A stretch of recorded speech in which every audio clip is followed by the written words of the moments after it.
Bienvenidos a AppSAWeb, tu sitio de automatización. En esta ocasión vamos a platicar sobre el direccionamiento en RSLogix 500. El objetivo de este video es presentarte la manera en que se direccionan las entradas, las salidas, los espacios de memoria cuando utilizamos RSLogix 500.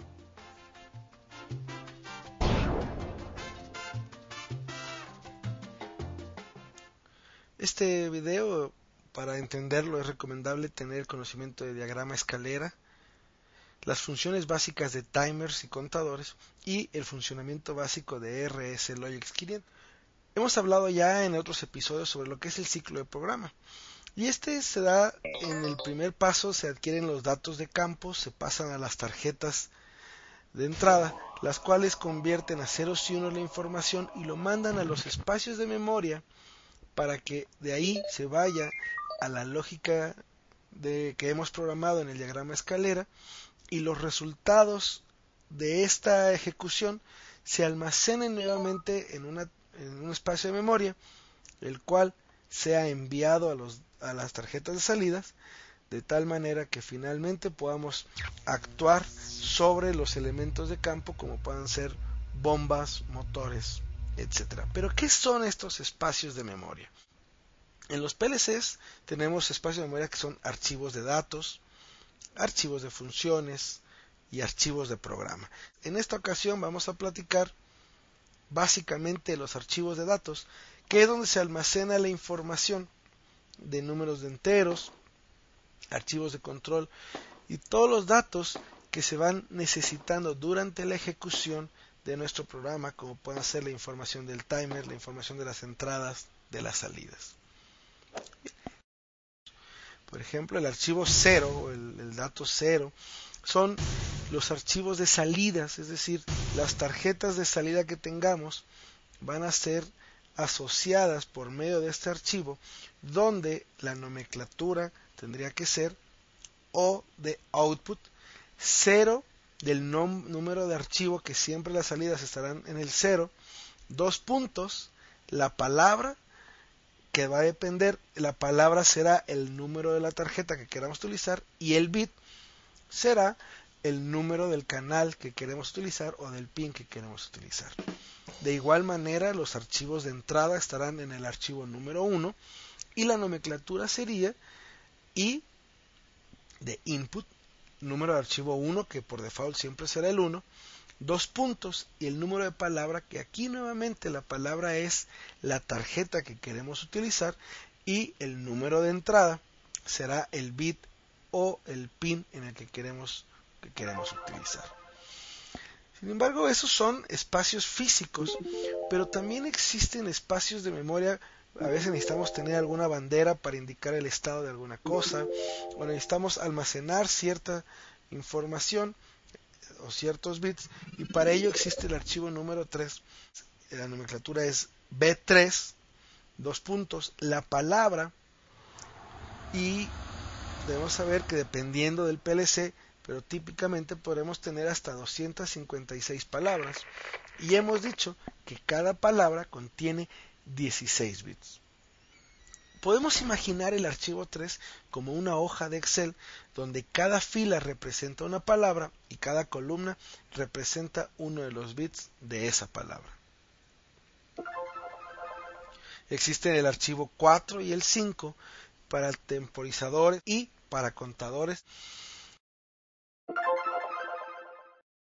En los procesos o en los programas de los PLCs, de utilizar números enteros, ya sea para algún cálculo o para llevar el acumulado de alguna cosa, y para ello existe el archivo número 7, donde su nomenclatura es N del tipo de archivo entero, 7 del número de archivo, 2 puntos, la palabra. Y noten que aquí no estamos llegando al nivel de bit, sino nos estamos quedando en el nivel de la palabra, dado que se utilizan los 16 bits para almacenar ese número entero. Vamos a ver cómo sería ahora un pequeño diagrama escalera, ya vinculando nuestro botón de arranque y paro con las entradas y el foco para indicar cuando se active en la tarjeta de salida. Y vemos ahí que tenemos el botón de arranque, que es un tipo de entrada, estará conectado en la tarjeta 0, en el pin 0, por lo tanto su direccionamiento tendría que ser I1 2.0 diagonal 0. Mientras que el botón de paro, que también es una entrada, está también en la misma tarjeta, pero este estará conectado en el pin 1, su direccionamiento sería I1 2.0 diagonal 1. A diferencia del foco, que ya es una salida y estará conectado en la salida en la tarjeta 1, pero en el pin 0 de esa tarjeta, y su direccionamiento sería O0 2.1 diagonal 0. Y se dan cuenta, es como lo tenemos en nuestro diagrama escalera. Bien. Ahora vamos a hablar de un diagrama escalera un poquito más complejo. Y este proyecto o este pequeño programa lo que hace es, cuando presionamos el botón de inicio, se enciende una torreta y va a mantenerse encendida durante 10 segundos y después se va a apagar. Vamos a ver cómo lo hacemos. Primero, en el primer renglón estamos evaluando que el timer haya terminado. ¿Y cómo lo hacemos? Vinculándolo con el timer 0, que es T4, T de timer, 4 del número de archivo 4, 2.0 que indica el número de timer, y .don para utilizar el bit de control de cuando haya terminado. Después evaluamos la entrada, que está conectada en la I, que es una entrada. 2.0 quiere decir la tarjeta 0, diagonal 0, indicando que está conectado en el pin 0. Y evaluamos el resultado y lo vamos a almacenar. En este caso no vamos a querer enclavar una señal física, es decir, no estamos arrancando un motor, simplemente estamos guardando el resultado de la evaluación de este renglón en un espacio de memoria que hemos denominado en el B3 2.0 diagonal 1, quiere decir en el archivo de bits, en la palabra 0, en el bit 1. Y después utilizaremos esa misma señal para evaluar este enclavamiento.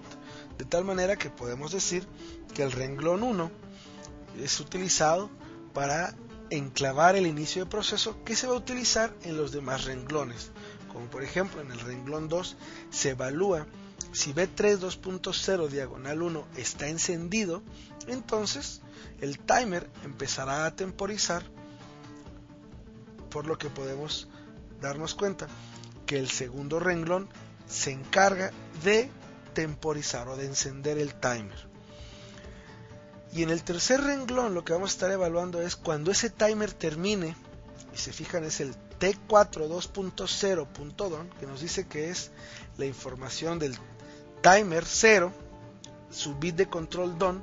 Cuando este se vaya de falso a verdadero o se detecte el flanco de subida, entonces el contador incrementará su cuenta en 1 y podremos decir entonces que el renglón 3, su objetivo es incrementar la cuenta una vez que el timer haya terminado. En el renglón 4 nos damos cuenta que lo que estamos haciendo es evaluar cuando el timer 0 está temporizando, por lo que estamos usando el bit de control TT y por ello hemos utilizado el T4 2.0.TT para energizar la torreta que está conectada a una salida física que la hemos puesto en la tarjeta 1, por ello la nomenclatura o el direccionamiento es el O de salida, 2.1 que es la tarjeta 1, diagonal 0, pues está conectada en el pin 0. Y con ello decimos que el renglón el cuarto tiene como objetivo encender la torreta siempre y cuando se esté temporizando. Y con ello regresamos al renglón 1 y cuando se ha dado el tiempo, dado que este es normalmente cerrado, al cerrarse, al terminar el tiempo, se abre el contacto y por lo tanto B3 se va a falso y todo vuelve a su estado inicial. Con esto llegamos al final de este episodio que espero te haya sido de mucha utilidad. Te recuerdo que esto es solo el principio de toda una carrera de capacitación y para ello puedes consultar la información en apsaweb.com.mx o bien en ab.com. Nos vemos en la próxima.